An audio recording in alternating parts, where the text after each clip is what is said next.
만나는 역사 속 이야기, 다채로운 선거의 세계가 선거학개론에서 펼쳐집니다. 옆길로 새는 지식열전 선거학개론. 오늘은요, 이 선거와 정치, 역사를 이것으로 알아봅니다. 바로 그림인데요. 역사의 거울이 된 그림의 이야기, 오늘 또 기대를 많이 해주시고요. 오늘 선거학개론에 함께할 두 분 바로 인사 나눠보도록 하겠습니다. 선거학개론의 그림남, 그림 읽어주는 남자 함규진 교수님 함께하십니다. 어서 오세요. 안녕하세요. 자, 그리고 이어서 역사 도슨트입니다. 이 발음이 잘 안 되네요. 그렇죠, 어려워요. 네, 오늘 이 시간 박광일 작가님 함께하십니다. 어서 오세요. 안녕하세요.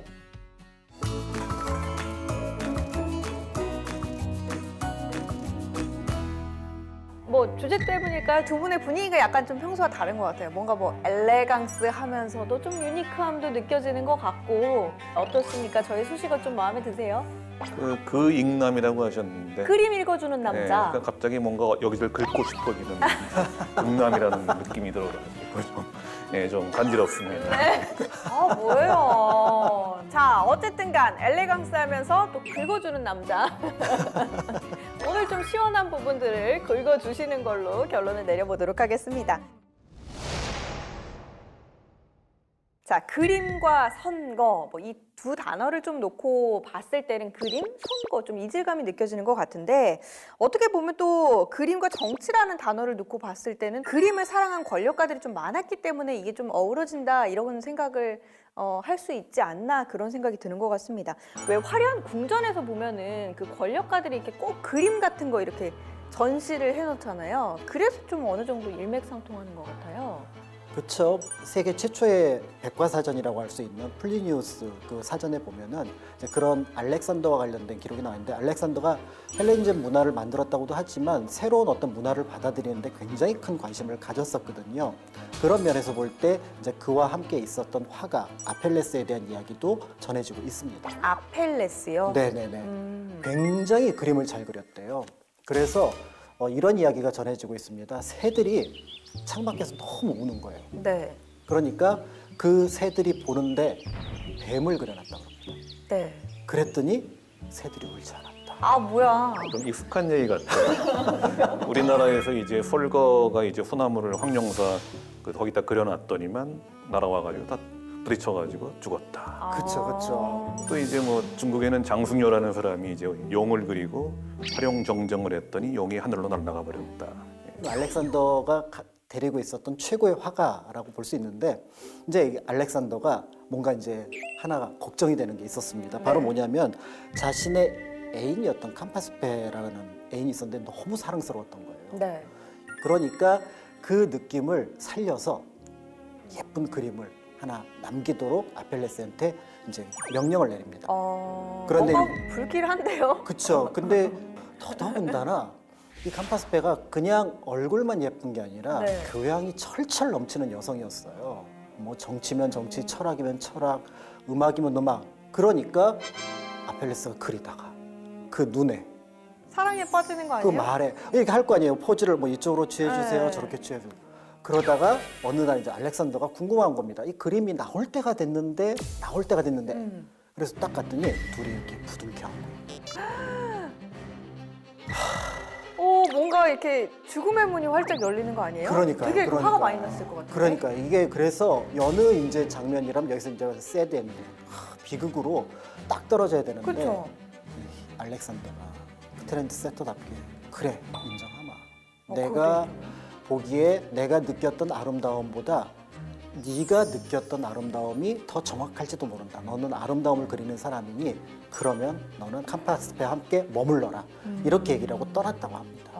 나중에 이 아펠레스가 그림을 워낙에 잘 그려서 그 그림을 모사한 것들. 예를 들어 이제 알렉산더가 이렇게 말을 타고 국가펠레스를 타고 이렇게 쫙 있는 모습 있잖아요. 그게 모자이크로 남아 있는데 그것도 원작은 이제 아펠레스가 그렸다. 그렇게 전해지고 있는데요. 또 그림을 통해서 자신이 겪는 상황을 설명하기도 했던 화가라고 볼 수가 있습니다. 이처럼 좀 후대에 길이길이 빛나는 그런 작품들 같은 경우 사실상 혼자서 계속 작품 활동을 하는 게 쉽지는 않았을 것 같거든요. 후원자들이 좀 뒷받침되어줬기 때문에 이들도 작품 활동을 할 수 있었지 않나 싶은데 어때요? 맞죠. 그러니까 그 르네상스가 어떤 가문의 후원이 없었다면 그 르네상스 회화가 이제 꽃필 수 없었을 것이다. 혹시 아시는지? 가문이요? 네, 가문. 가문. 유명한 가문. 가문. 뭐 밀양박 씨가 뭐 어떤 그러니까 뭐 가문이요? 원래는 이제 약재상을 했다고 그러는데 네. 그래서 알약 같은 것이 이렇게 6개 좀 저기 약? 이제 약? 메디슨? 메디슨 비슷한 메디치? 메디치 가문. 네, 메디치 가문.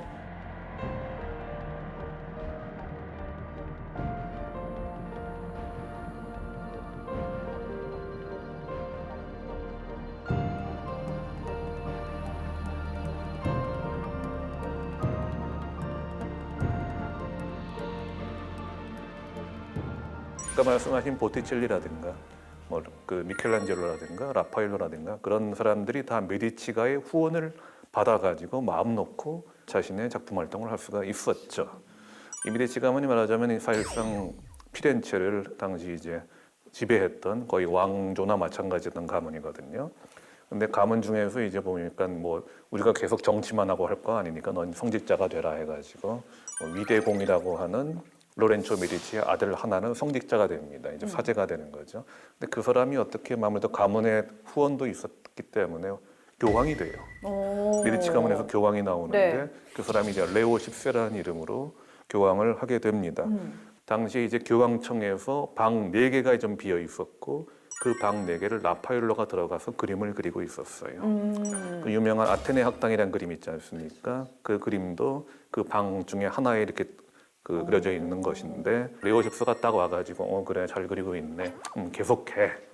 계속 그리는데 말이야. 다만 하면서 무슨 얘기를 한가 하면은 벽화에 나오는 등장인물 주요 인물 중에 2 얼굴을 자기 얼굴로 바꿔달라고. 아. 레오 10세 교황 얼굴로 바꿔달라고 그러는 네. 거예요.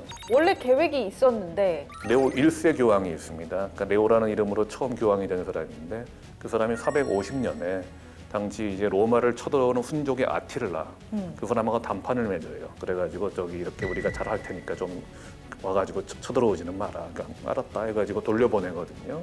그래서 로마와 서방 세계를 구했다 해가지고 엄청난 이제 그 말하자면 영광을 받게 됩니다.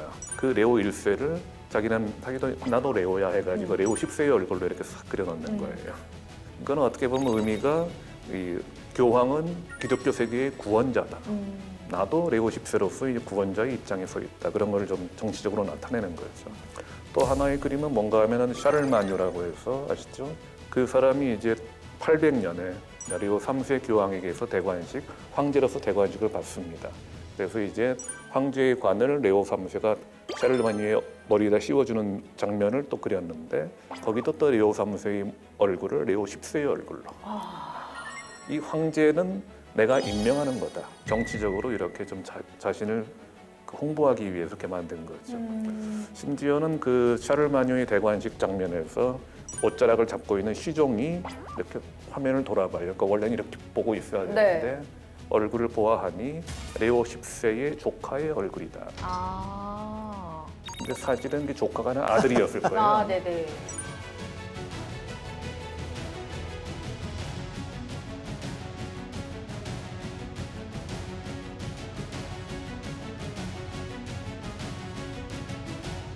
아들이라고 할 수는 없으니 조카라고 하면서. 조카라고 하면서 그래서 그래도 아들은 아들이니까 나중에 좋은 자리 주고 상당히 큰 권력을 누리게 해주는데 아빠 찬스 써가지고 그 명화 속에서 얼굴을 딱 내밀게 된 거죠.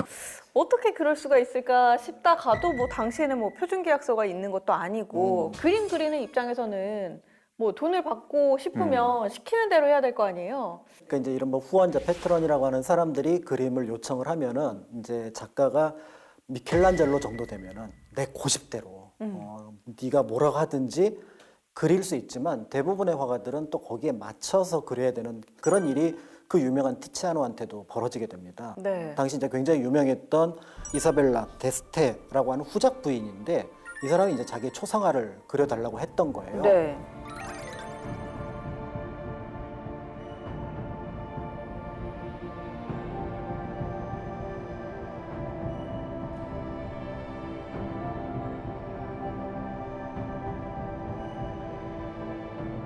그런데 있는 그대로 그래요? 그리셨던 것 같아요. 네. 그러니까 퇴짜를 넣습니다. 그리고 나는 더 이상 돈을 지불할 수가 없다. 네. 라고 해서 다시 그린 그림이 지금 남아 있는데요. 굉장히 활달하고 포동포동하고 예쁜 얼굴을 볼 수가 있습니다. 한편으로는 이때 그림을 그렸을 때 이 이사벨라가 60살이 넘었어요. 아, 그래요? 근데 이 그림을 보면 한 30대 전후 더 젊어 보이기도 하거든요. 그런 면에서 볼 때 결국은 역시 안티에이징이 되면서였다. 아니, 근데 보니까 지금 남아있는 초상화를 보면 60대가 아니라 한 20대 그렇죠. 정도인 것 같은데요? 두 가지 면을 생각을 하게 되는데 한편으로는 이제 티ziano가 금권의 권력에 어떻게 보면 약간 이제 영합을 했다 이렇게 볼 수가 있지만 한편으로는 이사벨라라는 여성이 굉장히 예술을 잘 활용했던 인물입니다. 그래서 이 만토바라고 하는 곤자가 집안으로 이제 시집을 갔었는데 여기가 굉장히 조그만 세력을 가진 도시예요. 근데 이제 피렌체나 밀라노 가보고 깜짝 놀랐죠. 야, 이 동네 힘이 바로 뭐냐? 예술이다. 그래서 예술에 대한 굉장한 후원을 하면서 그 예술의 힘으로 만토바를 그러니까 널리 알려지진 않았었는데 어느 수준까지 올려놨던 인물이 바로 이 이사벨라입니다. 그런 의미에서 이 그림이 그림을 넘어서서 당시에는 어떤 평판을 만들어내는 것이었기 때문에 그림이 정치적인 의미를 갖고 있는 겁니다. 근데 이사벨라 데스트도 실수를 하나 하는데 바로 다빈치한테 자기 초상을 맡겼어요. 네. 근데 실수가 뭔가 하면 이 양반은 워낙 그림을 그리다가 또 이제 딴짓하다가 또 그리다가 또 딴짓하다가 그래서 좀 완성을 안 시키는 사람이거든요. 네. 천재는 천재인데. 네. 그래서 이사벨라 데스트에 대한 이제 다빈치의 초상이 한 점 남아 있는데 네. 색칠이 안 돼 있습니다. 그냥 데생뿐이에요. 그래요? 거기서 그냥 끝인 거죠. 그러니까 다빈치는 뭐 맡기면 안 돼요. 이 양반은 네. 완성을 안 시켜요. 그러면 역사 속 그림에서 선거는 과연 어떤 모습으로 그려졌을까라는 그런 이제 궁금증이 생기게 되는데요. 그림으로 뭐 선거가 좀 표현된 그런 그림들도 있었을까요? 제 기억으로 아마 선거의 유머라고 하는 그림이 있었던 것 같습니다. 유머요? 뭐 재밌는 일이에요? 윌리엄 호가드라는 사람이 이 선거의 유머라고 해서 연작으로 그림을 그려냅니다.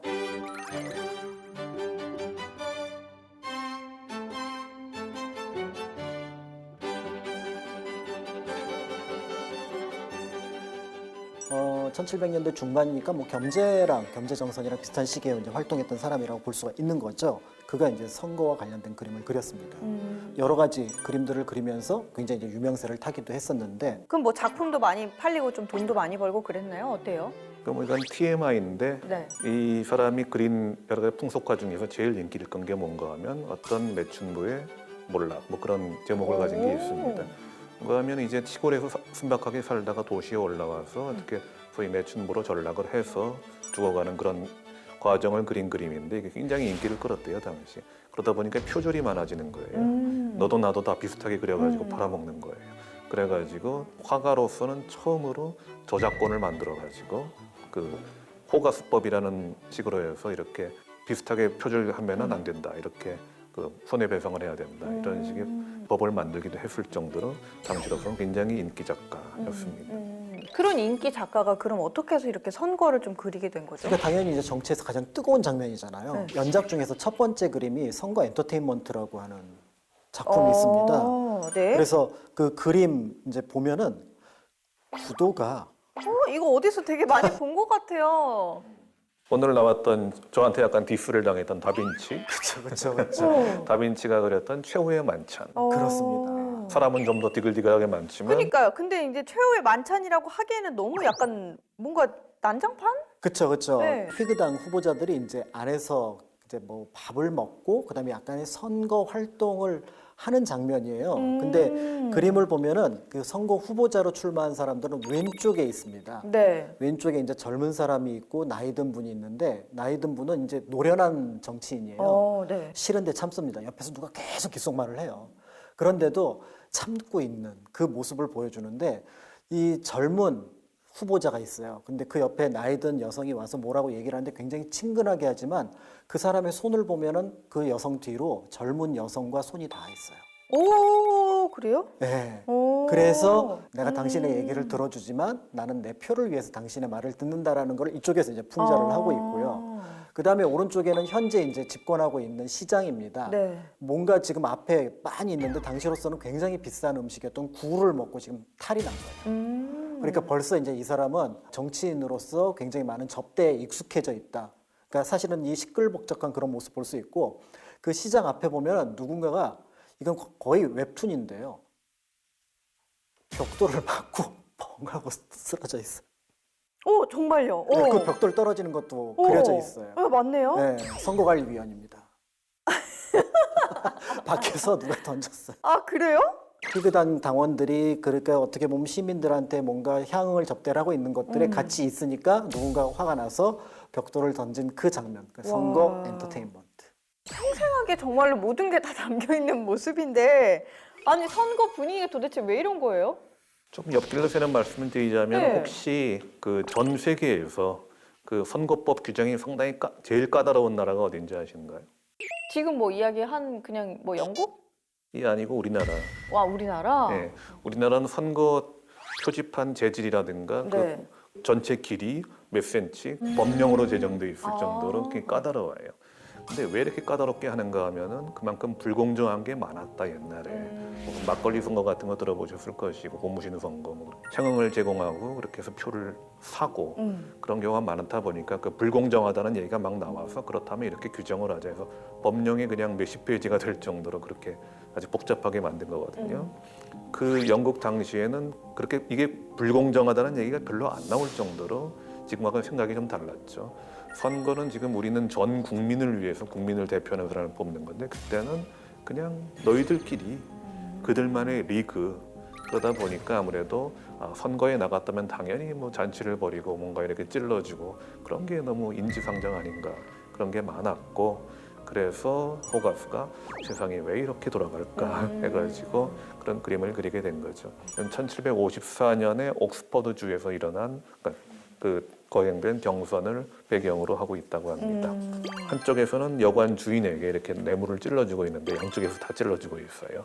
그리고 투표소의 모습도 이렇게 좀 지금 보이고 있는데요. 이제 마치 한번 저기 가시는 잘난 청년 한번 투표 한번 하고 가 이런 식으로 뭐 호객행위를 가고 있는 장면인데 잘 보시면은 거기서 얼굴이 아주 지금 시퍼렇고 생기라고는 하나도 없는 같은 사람도 거기에 끌려 들어가고 있어요. 맞아요. 예. 네. 무슨 뭐 그냥 뭐 좀비 같지 않습니까? 네, 얼굴이 하얗게. 네. 네. 결국은 시체가 남아서 투표를 했나 보다. 뭐 이런 식으로 그 풍자를 하고 있는 걸 볼 수 있습니다.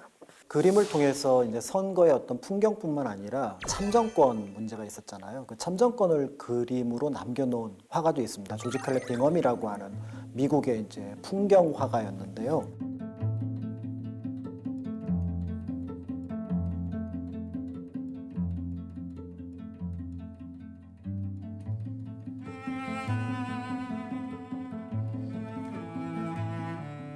그가 이제 1850년에 미주리주에 있었던 조그만 카운티에서 벌어진 선거를 그린 그림인데 이제 이 그림을 보면은 없는 사람들이 있습니다. 그 없는 사람들을 한번 찾아보시면 좋을 것 같은데 이게 지금 미국에서 연방수정헌법 제19조와 관련된 학습을 할 때 참고 자료로 많이 활용되는 그림이라고 하거든요. 네. 한번 찾아보시죠. 누가 없는지. 누가 없는 사람이냐고요? 네, 선거 투표장에 있어야 되는데 누가 없는 거죠? 일단은 사람들이 여자가 맞아요. 없어요. 예. 맞아요. 네. 그러니까 여성들이 지금 투표장에 없습니다. 그 그리고 백인밖에 없어요. 그렇죠. 흑인도 없고 네. 인디언도 없고. 네. 이게 우리가 알고 있는 것처럼 여성들에게 참정권을 주기 전에 그다음에 1960년대 흑인들이 참정권 있기 전에 투표장의 모습인 거죠.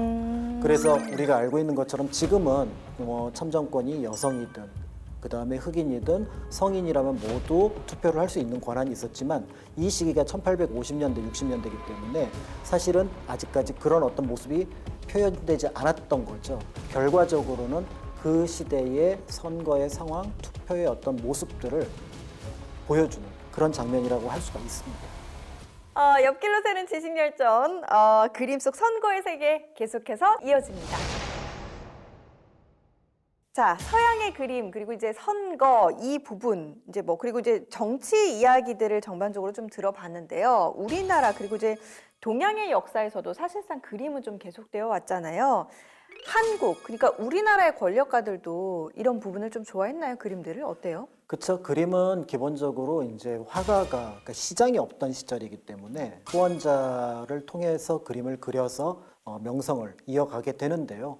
그러니까 이제 조선시대 최대 초기에 이제 컬렉터라고 하는 안평대군이 있습니다. 그리고 안평대군 밑에서 활약했던 인물 중에서 안견이 있고 안견이 그렸던 이제 몽유도원도가 있는데 네. 이 몽유도원도를 그릴 수 있었던 배경은 안평대군 자체가 당나라나 송나라, 원나라 그림을 많이 가지고 있었어요. 그러니까 그걸 보면서 안견 역시도 실력을 길렀다라고 본다 그러면 전근대에서 그림은 이제 정치의 어떤 표현 여부를 떠나서 사실은 상당히 권력과 깊은 관계를 갖고 있구나 이렇게 짐작해 볼 수가 있습니다.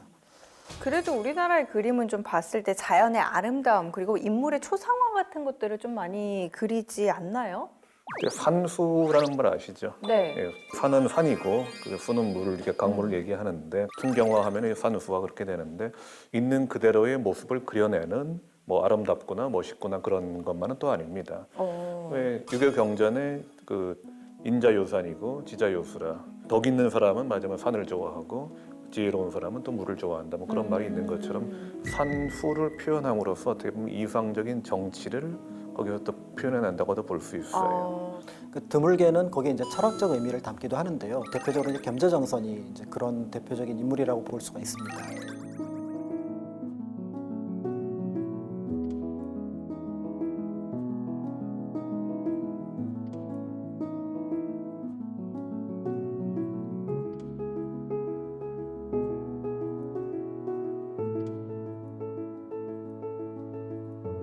그 시기가 딱 어떤 시기냐면은 중국의 명나라가 망했으니 이제 그 문화적인 전통의 중심은 우리로 넘어왔다. 그러니까 그 전까지는 화가들이 중국의 풍경을 그렸어요. 근데 겸재정선 이후로는 우리나라 풍경을 그리기 시작합니다. 그러니까 이 얘기는 뭐냐면 결국은 이제 우리 쪽에 대한 자존을 좀 높여가는 그런 과정이 이 그림 속에 담아 있는데 그 당시 정치 세력들 이제 대표적으로 뭐 노론이라든지 이런 어떤 세력들이 사실은 그런 생각들을 가지고 있었어요. 좋게 얘기하면은 이제 우리를 좀 높이지만 이제 다르게 생각하면은 주변 나라들을 배격하는 어떤 그런 장면들도 이 그림을 통해서 짐작해 볼 수가 조금 있습니다. 다르게 보자면은 그러니까 결국에 진경산수라고 하지 않습니까? 진경은 그야말로 여기 바로 실제적으로 손으로 만질 수 있는 그런 데서 정치가 돼야 되는 게 아니냐. 즉 이상적인 정치를 우리가 추구하는 것만이 아니라 실제로 우리가 먹고 자고 이렇게 생활하면서 좀 더 사람들을 좀 더 낫게 만들고 현실적으로 실용적으로 더 좋게 만드는 것이 정치가 아니겠는가. 그런 뜻도 거기에 담겨 있는 거죠. 자, 오늘 이렇게 이제 그림을 통해서 선거와 정치 이야기 해보고 있는데 그럼 이제 한 줄 평 좀 해보도록 할게요. 그림과 같은 선거, 좀 그림과 같은 정치 불가능할까요? 저에게 던지시는 건가요? 전체적으로 방금 현실을 얘기했습니다만 한편은 또 이상도 우리가 생각해야 되잖아요. 우리가 그림 같은 뭐라고 표현을 하는데 네. 그림 같은 정치, 그림 같은 선거 불가능할까요? 뭔가 좀 와닿는 게 많은 그런 현대평입니다. 그렇죠. 네. 그런 걸 생각하면 될 것 같아요. 당신의 선거 모습이 지금 그려지고 있다. 떳떳하고 그다음에 의미 깊게 남기를 바란다면 지금 행동을 잘 하시면 좋을 것 같습니다. 네, 뭐 같은 맥락에서 해주신 이야기인데 그래도 다른 표현으로 네네네. 엘레강스하고 유니크하게. 유니크하게 잘 영국에서는 그런 걸 합니다. 네, 영국에서는 선거 미술가라는 게 공식적으로 직함이 있어요. 아 있어요. 그래서 당대의 어떤 유명한 미술가들한테 섭외를 해가지고 어떤 뭐 총선을 한다 그러면 그 총선에 대해서 당연히 작품을 하나 남겨주셔 이렇게 합니다. 설치 미술을 하는 사람, 뭐 퍼포먼스 미술을 하는 사람 여러 가지가 있는데 하여튼 그렇게 해서 한 몇 회까지 지금 계속 이어오고 있습니다. 그러니까 미술 작품이라는 형태로 그 선거가 어땠다라는 것을 예술가의 눈으로 보고 그것을 역사의 길이 남긴다 그런 게 있는 거죠. 네. 뭐 오늘 이 시간을 통해서 그림과 선거의 관계를 또 여러모로 많이 생각해 보게 되는 것 같습니다. 자, 오늘의 선거학 인물 이제 좀 꼽아보도록 할게요. 오늘 꼽아주실 선거학 인물 어떤 분 좀 소개를 해주실까요? 저는 케테 콜비츠. 이분은 1867년생인데 독일에서 태어나셨고 여성분이에요. 여성 화가분이고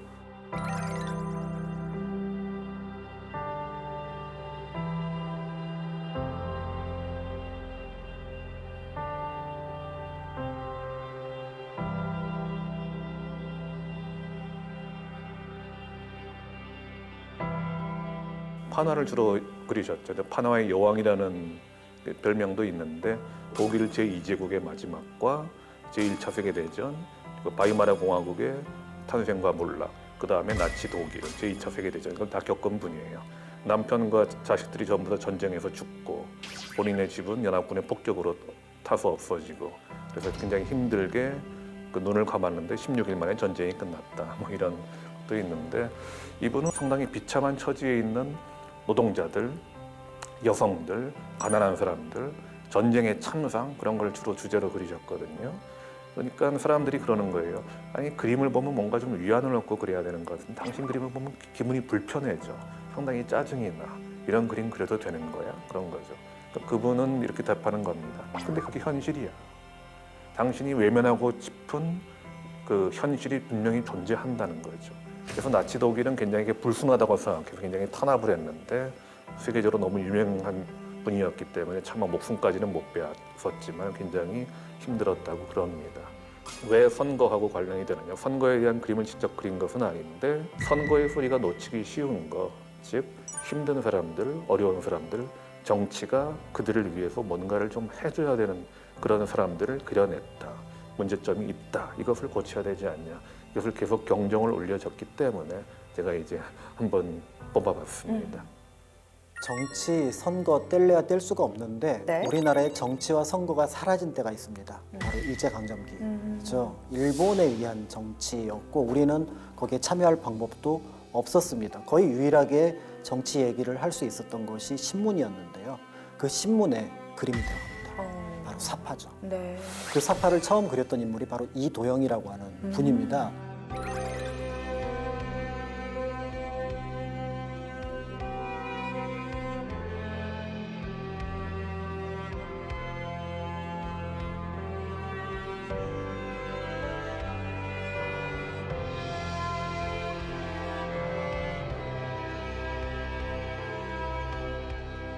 전통 회화 작품으로 많이 알려진 뭐 안중식 선생 이런 분들한테 공부를 했고 실제로 그런 그림이 굉장히 많이 남아있고 화가로서 평가를 받기도 했었어요. 그런데 이분이 어느 날 갑자기 대한협회에서 발행하는 신문에다가 사파를 하나 그립니다. 그래서 한국 사람들은 힘을 모아야 되고 지금 전 세계 흐름을 잘 살펴야 되고 더불어서 우리가 지금 여러 가지 언론들이 있는데 그것들을 잘 캐치를 해야 된다라는 것들을 중절모를 쓴 사람을 통해서 말풍선 비슷하게 그려냈어요. 그 다음에 이제 비판적인 시선으로. 그래서 당대 이제 친일 논조의 신문 기자들을 마치 이제 악마처럼 표현을 합니다. 그래서 좀비처럼 표현을 해놨어요. 그래서 막 혼내는 장면. 너희들이 그렇게 쓰면 안 돼. 당시 이제 굉장히 잘 되어 있었던 신문이 황성신문인데 그 황성신문처럼 가야 돼. 뭐 이런 어떤 사파를 그리기도 했고요. 또 어떨 때는 이건 정치랑 별로 상관이 없는 그림 같아요. 그냥 판소리하는 장면이에요. 뻐꾸기 건다 뻐꾸 뻐꾸 뻐꾸 이렇게 하잖아요. 거기 뭐라고 썼냐면 복국 복국 복국 나라를 되찾겠다 나라를 되찾겠다 나라를 되찾겠다. 이거는 독립에 대한 열망을 그 사파를 통해서 그려냈던 화가이기도 하거든요. 그래서 그림을 통해서 어떻게 보면 100마디 말보다 또 어떤 행동보다 더 크게 많은 사람들한테 영향을 끼쳤던 그 당시 어떤 인물들을 한번 소환해 보면 좋을 것 같아서 오늘은 이도영 선생님을 한번 골라봤습니다. 네, 이렇게 오늘 선과 기물까지 함께 살펴봤습니다. 한 장의 그림이 가지는 힘, 그 한 장의 그림에 담긴 여러 시선과 역사적 이야기를 함께 살펴볼 수 있었던 그런 시간이었습니다. 저희는 다음 이 시간 또 다른 이야기와 함께 돌아오도록 할게요. 함께해 주신 여러분 고맙습니다. 감사합니다.